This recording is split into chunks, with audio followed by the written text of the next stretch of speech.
At 4 a.m., I heard her key in the door. I wasn't supposed to be awake, at least not according to her. She had told me she was working late on a project with her coworkers and probably wouldn't get home until after midnight.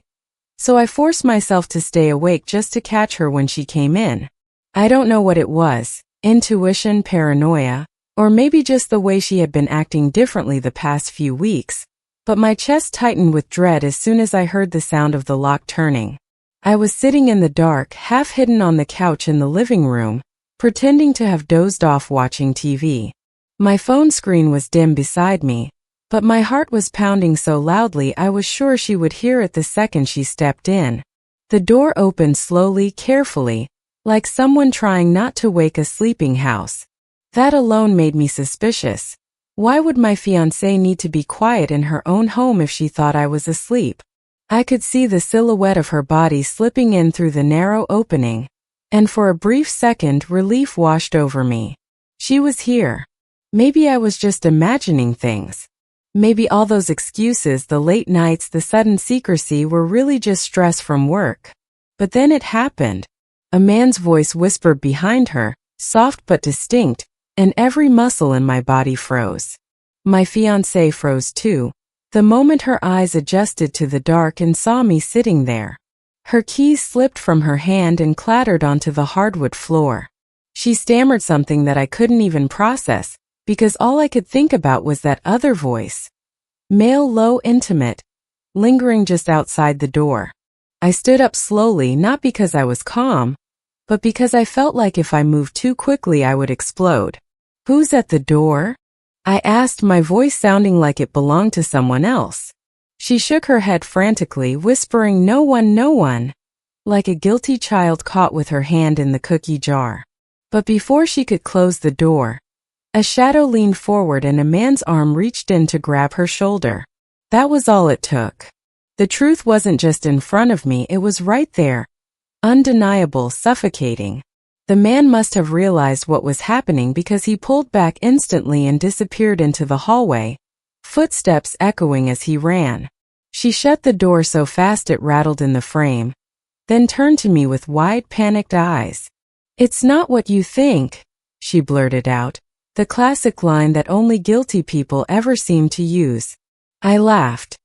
An ugly, bitter laugh I didn't even recognize. "It's exactly what I think," I said. "Do you want to tell me who he is? Or should I just go ask him myself?"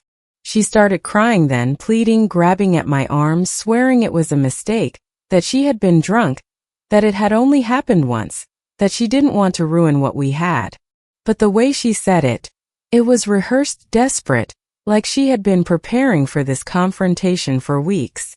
I walked past her and opened the door, hoping to at least see which direction the guy had gone, but the hallway was empty.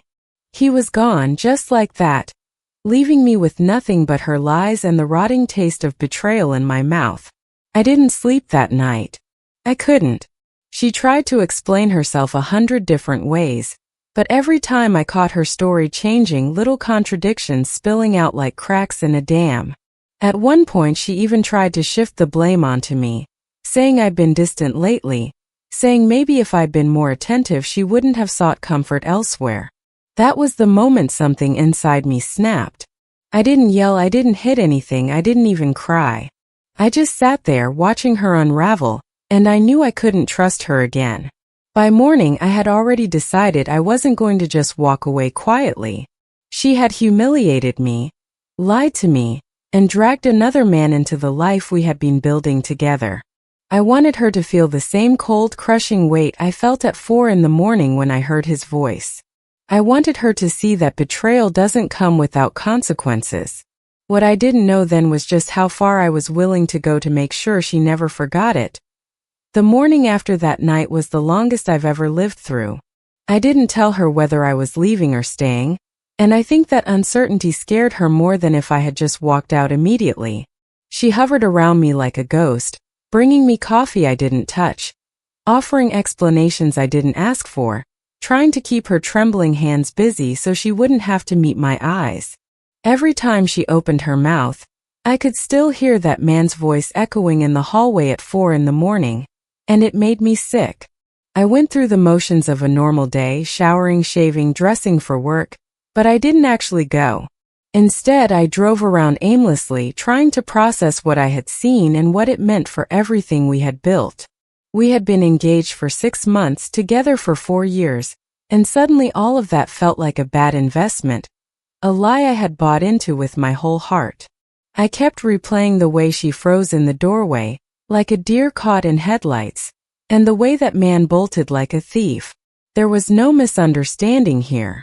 There was no gray area. She had betrayed me. By noon, my phone was buzzing with messages from her. Long walls of text filled with "I love you," and "I made a mistake," and "please don't throw us away." I didn't respond. I didn't know if I ever wanted to respond, but I wasn't ready to give her the satisfaction of knowing what I planned either. If she was capable of lying to me for weeks, maybe months, then she could sit with the uncertainty of not knowing whether I'd expose her. That night, I went back home, and she was sitting at the kitchen table, mascara smudged, her phone in her hand as if she'd been waiting for me all day. The instant she saw me, she jumped up, like maybe she thought I had forgiven her just by walking through the door. "Please," she whispered, voice breaking. "Can we just talk? Please." I let her talk.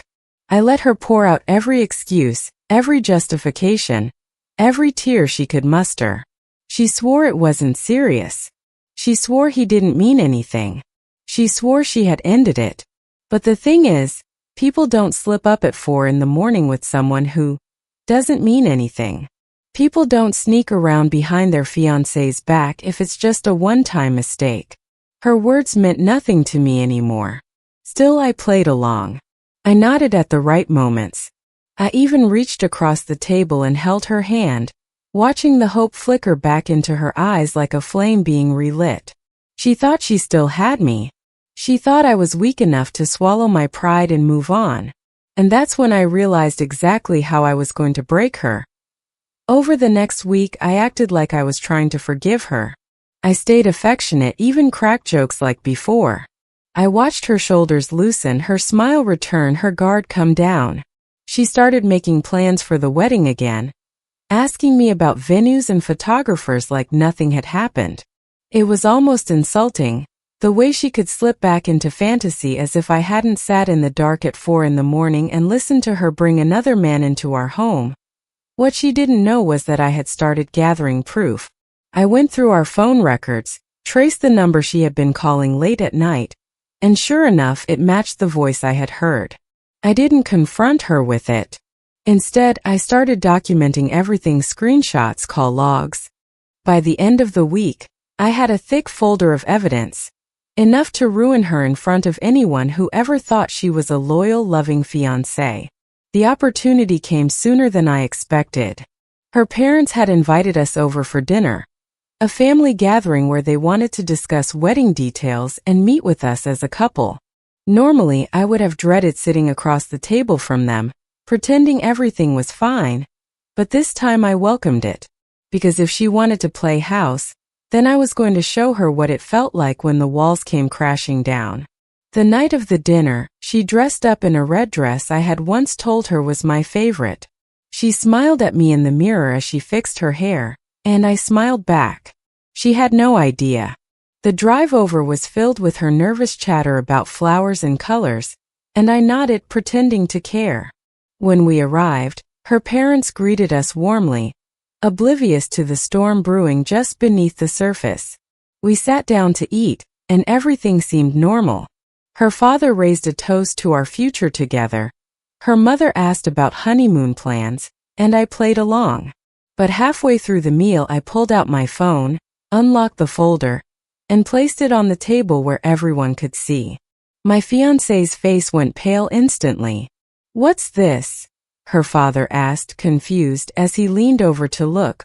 "It's everything," I said quietly, my eyes locked on hers. Every lie, every late night, every man's voice at 4 in the morning when she thought I was asleep. Her mother gasped as she scrolled through the screenshots. Her father's face hardened. My fiancé reached across the table, whispering my name like she could still stop me, but I pulled my hand away. "Go ahead," I said to her parents. Ask her who he is. Ask her why she thought she could betray me and still walk down the aisle in white. The silence that followed was heavier than any scream. Her father slammed his fist on the table, her mother started crying, and my fiancée just sat there trembling, all her lies collapsing in front of the people she had tried so hard to impress. I didn't need to yell. I didn't need to make a scene. I had already won. And in that moment I realized that revenge didn't have to be loud. Sometimes the quietest exposure cut the deepest. The silence in that dining room after I laid out the evidence felt like it could crush us all. My fiancée sat rigid, her fork still in her hand, her knuckles white as she stared at the screen of my phone. Her parents were frozen too, eyes darting between her and me as if they couldn't reconcile the daughter they thought they knew with the woman caught in messages, phone logs, and late-night calls. For a moment I almost felt pity. Almost. But then I remembered the sound of that man's voice at 4 a.m, the panic in her eyes when she realized I was waiting, and the pity dissolved like smoke. Her father was the first to speak, his voice low but trembling with restrained anger. Is this true? He asked her. Tell me this isn't true. She opened her mouth but no words came out.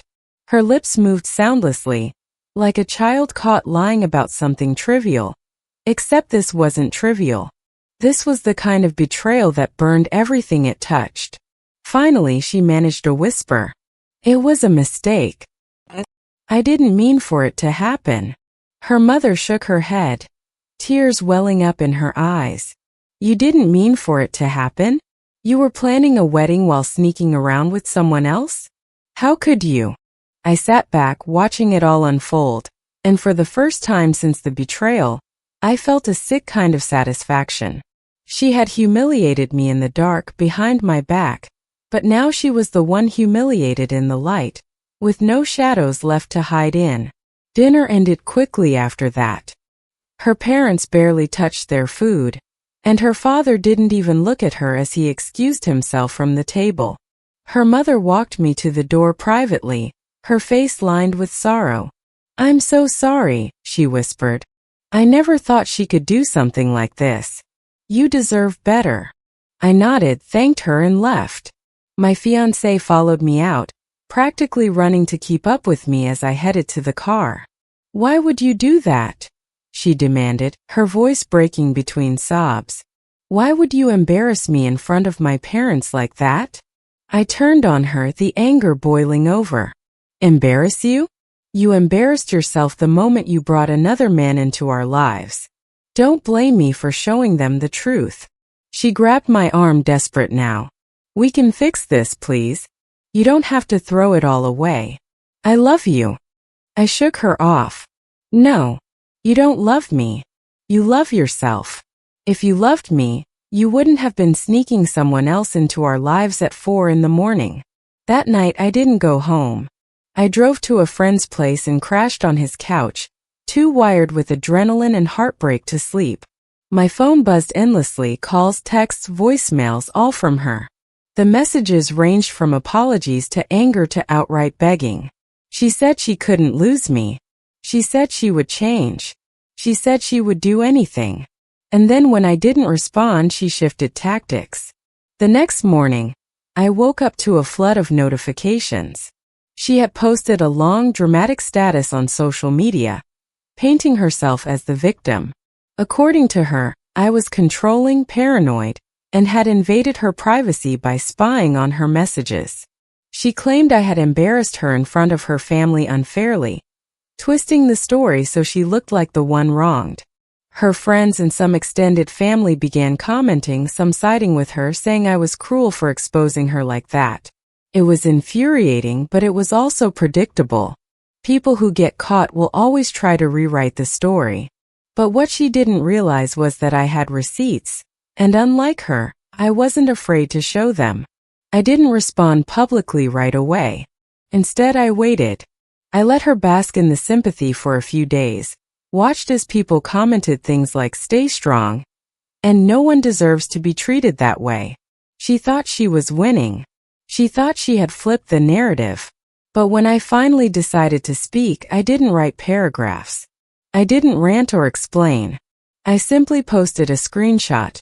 Her messages to the other man, time-stamped, filled with words that couldn't be mistaken for anything but intimacy. And then another, showing the call logs at 4 in the morning on the night she swore she was working late. I didn't even add commentary. Just the screenshots. Within hours, the tide turned. People who had been defending her went silent. Others started questioning her story. A few even turned on her outright, calling her a liar, a manipulator, a cheater. The sympathy she had gathered evaporated almost instantly. She called me that night furious. "You ruined me," she hissed into the phone. "Everyone thinks I'm a terrible person now." I stayed calm. "You ruined yourself. I just gave the truth a little light." Her voice cracked, and for the first time I heard the real fear in her. "You don't understand. My job, my reputation, my family, they're all going to see me differently now." "Good," I said and hung up. It wasn't about revenge anymore. It was about balance. She had tipped the scales by humiliating me in secret, and I had tipped them back by humiliating her in public. And the best part? I hadn't lied once. I didn't have to. The truth was enough. Over the next few weeks, I moved out of our apartment and into a place of my own. She tried to follow me, tried to show up at my door, even tried to convince mutual friends to intervene, but I stood firm. I was done with her. Done with the lies.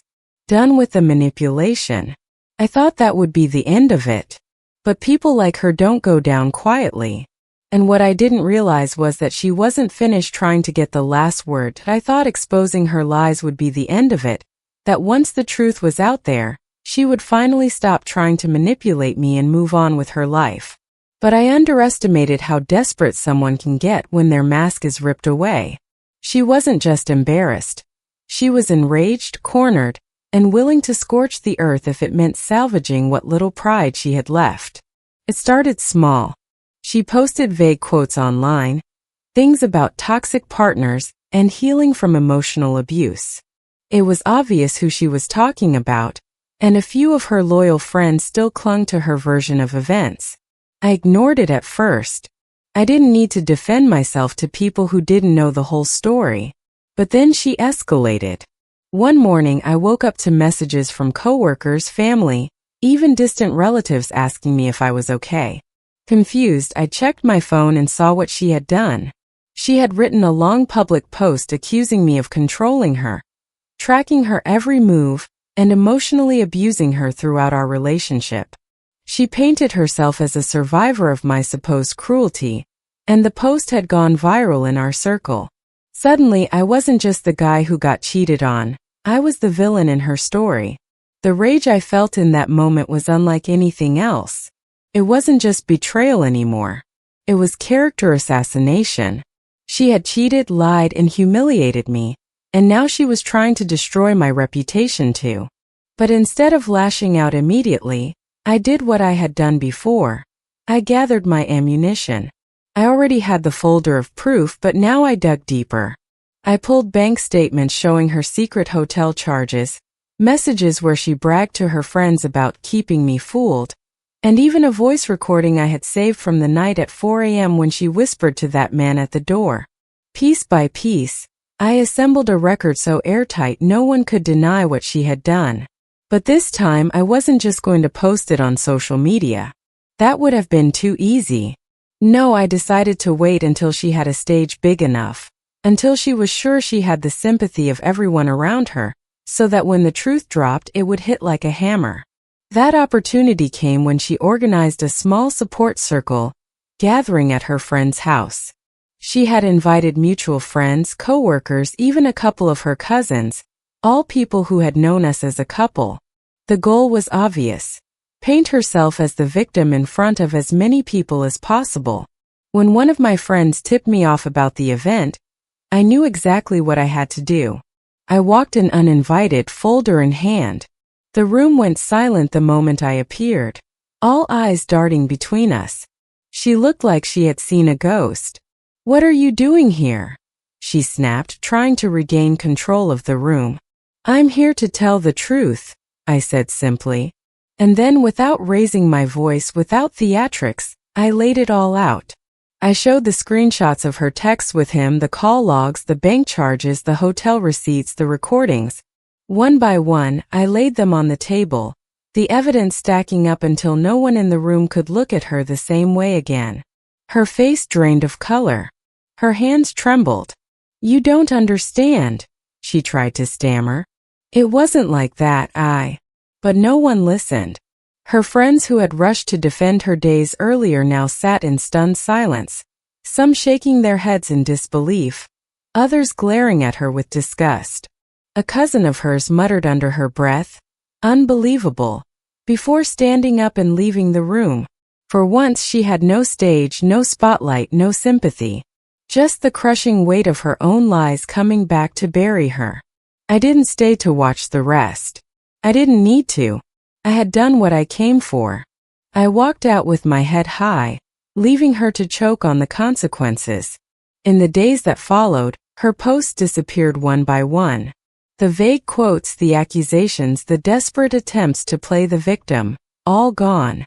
Friends who had once cheered her on cut contact.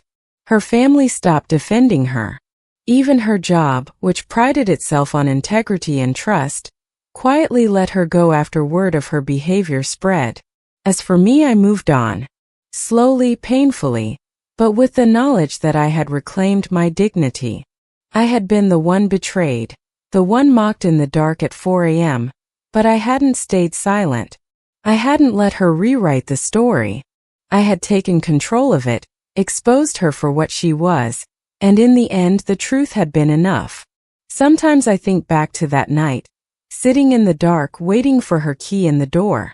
I think about the voice I heard, the shock in her eyes, the way my entire world collapsed in an instant.